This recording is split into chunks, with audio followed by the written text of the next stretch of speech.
येत्या 24 ऑगस्टला म्हणजे परवा बदलापूरमध्ये जी एक अत्यंत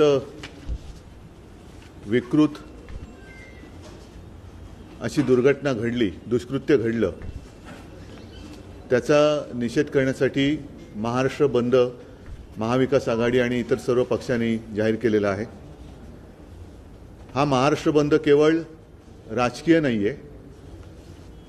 ज्याप्रमाणे मला आठवले ते करोनाचे दिवस, महाराष्ट्र एखाद्या कुटुंबासारखा आणि कुटुंब बनून करोनाबरोबर लढला, करोनाच्या विरुद्ध लढला, तशीच ही वेळ आलेली आहे की या विकृतीचा निषेध नव्हे तर त्याचा बंदोबस्त करण्यासाठी मी सर्व महाराष्ट्रातल्या बांधवांना, माता भगिनींना आवाहन करतोय, विनंती करतोय। प्रत्येकाच्या मनामध्ये ही एक खंत आहे की आपण नेमकं कसं